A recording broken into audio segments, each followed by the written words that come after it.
साथियों, मैं doctor Mohammad Ayub Khan, senior lecturer, government BEd college Khandwa. आज हम एक और स्किल लेके आपके सामने प्रस्तुत हैं और ये स्किल भी आपको रोज़ कक्षा शिक्षण में काम में आती है। जब भी बच्चों से हम क्वेश्चन पूछते हैं या बातचीत करते हैं और उनके उत्तर आते हैं तो उनको प्रोत्साहित करने के लिए हम रीइंफोर्समेंट कौशल का उपयोग करते हैं। आज हम रीइंफोर्समेंट कौशल का उपयोग करते समय किन किन बातों का ध्यान में रखना है, वो कौन से घटक हैं जो हमारे इस रीइंफोर्समेंट कौशल को दक्ष बनाएंगे हमें, उसकी हम आज चर्चा करेंगे। इसे प्रबलन कौशल या रीइंफोर्समेंट स्किल कहते हैं। The pressing part of the superior behaviour is known as reinforcement. अच्छे व्यवहार को प्रोत्साहित करना प्रबलन या पुनर्बलन कहलाता है।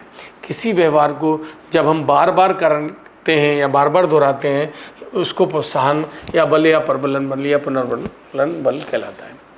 मोटे तौर पर इसको जब भी हम चर्चा करते हैं तो ये पुनर्बलन या प्रबलन जो है दो तरीके का होता है, एक पॉजिटिव सकारात्मक, एक नेगेटिव नकारात्मक।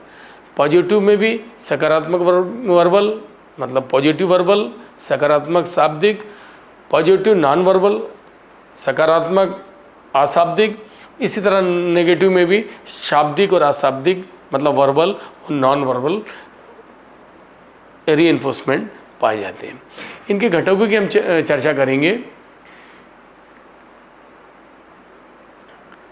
पुनर्बलन के घटक, इसके लगभग 6 घटक हैं। अलग अलग आथर में अलग अलग आपको घटक मिलेंगे, जो घटक हमको रोज़ काम में आते हैं, जिनसे हम अच्छा पुनर्बलन कौशल सीख सकते हैं। हम उनकी यहाँ पे चर्चा करेंगे। इसमें हमारे पास सबसे पहले पॉजिटिव रीइंफोर्समेंट मतलब सकारात्मक पुनर्बलन।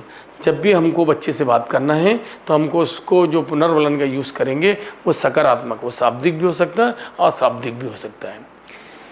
दूसरा जो हमारा पुनर्बलन है वो नकारात्मक पुनर्बलन या नेगेटिव रीइंफोर्समेंट है। इसको हम एनआर कहते हैं। ये भी शाब्दिक भी होता है और अशाब्दिक भी होता है, लेकिन इसका उपयोग करने का मना किया गया है। आपको ना तो इसमें शाब्दिक का यूज़ करना है ना अशाब्दिक का यूज़ करना है। तीसरे नंबर का जो घटक है हमारा वो वैरायटी इन रीइंफोर्समेंट का है, मतलब पुनर्बलन की विविधता। पुनर्बलन में हमको कभी भी ऐसा नहीं करना है कि किसी एक ही पुनर्बलन का बार बार यूज़ करना है। मान लो हम शाबाश शाबाश शाबाश का यूज़ करेंगे तो लोग मतलब हमारा विद्यार्थी समझेगा इनका तकिया कलाम ही शाबाश शाबाश करते हैं। तो हमको अलग अलग तरीके के पुनर्बलन का यूज़ करना पड़ेगा। शाबाश, वेरी गुड, बहुत अच्छे, है ना, आप अच्छा काम कर रहे हो, इस तरीके के हमको वैरायटी का यूज़ करना पड़ेगा। चौथा जो घटक है वो एक्सेप्टिंग स्टूडेंट स्टेटमेंट, विद्यार्थियों के कथन स्वीकार करना है। जब हम बच्चों से बात करेंगे और वो भी जो कोई उत्तर देगा तो उसको भी हमको समझना है, उसको प्रोत्साहन देने के लिए।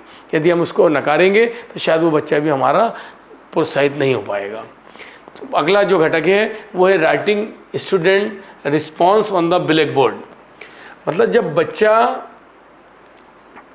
उत्तर देता है और अगर वो उत्तर बुला के हमने उसको ब्लैक बोर्ड पे लिखवा लिए तो बच्चे को उससे भी प्रोत्साहन मिलता है और बच्चे को ऐसा लगता है कि मेरा भी कोई वजूद है और मैं भी कुछ कर सकता हूँ। तो पुनर्बलन का एक और अच्छा तरीका है कि बच्चे को ब्लैक बोर्ड पर बुला के लिखाया जाए writing student response on the black board.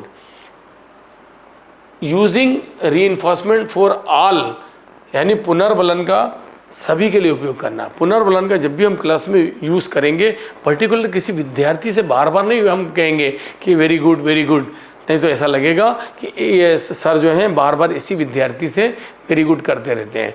तो आपको पूरी कक्षा पे ध्यान रखना है कि सवाल भी पूछना है और सारे बच्चों को सकारात्मक शाब्दिक और अशाब्दिक प्रबलन देते रहना है, ताकि बच्चा आपका अपने अध्यापन में सक्रिय भाग लेता रहे।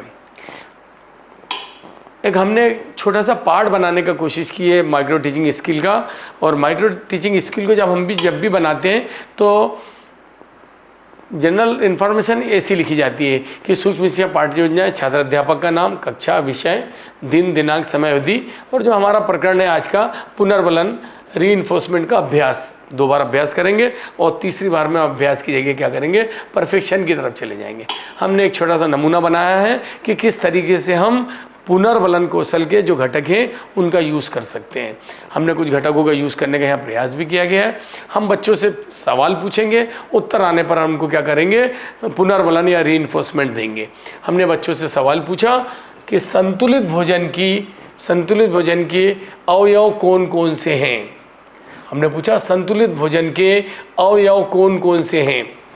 बच्चे ने जवाब दिया कार्बोहाइड्रेट, प्रोटीन, वसा। हमने बच्चे को प्रोत्साहित करने के लिए गुड कहा, क्योंकि अभी पूरा उत्तर नहीं आया था। हमने पूछा और बताइए, बच्चे ने जवाब दिया प्रोटीन, खनिज लवण। हमने उसको फिर गुड कहा, क्योंकि वो भी जनरल थे, लेकिन हमने फिर और पूछने की कोशिश की कि बेटा और बताओ और कौन से संतुलित आहार के घटक हैं। बच्चे ने थोड़ी सी कोशिश करके जवाब दिया रफेज या फाइबर्स। चूँकि अब बच्चा जो है वो धीरे धीरे सारे अवयव बताने की तरफ चला गया, हमने उसको अब थोड़ा सा अपना वैरायटी बदली, गुड की जगह वेरी गुड दिया उसको। अगला प्रश्न हमने बच्चे से पूछा कि फाइबर क्या करते हैं, मतलब जो फाइबर हम लेते हैं वो हमारी बॉडी में जाके क्या करते हैं। बच्चे ने बहुत सुंदर जवाब दिया कि पाचन में मदद करते हैं और कोलेस्ट्रॉल की मात्रा को कम करते हैं। अच्छे उत्तर पे जब उसका लेवल अच्छा होगा उत्तर का, तो आपको अपने रीइंफोर्समेंट का लेवल भी बढ़ाना पड़ेगा। इसको वैरायटी कहते हैं। हमने यहाँ एक्सीलेंट कहा उसको कि वेरी गुड साहब, बच्चे को एक्सीलेंट कहा, मतलब वेरी गुड से भी ऊपर का प्रोत्साहन दिया। फिर हमने पूछा उससे कि फाइबर के स्रोत कौन कौन से हैं। बच्चे ने जवाब दिया फल, सब्जियां, अनाज, फलियां फाइबर के अच्छे स्रोत हैं। फिर हमने उसको गुड कहा। फिर बच्चे को हमने कहा कि श्याम पट पर आकर आप लिखिए कि नाश्ते में क्या क्या लेना चाहिए।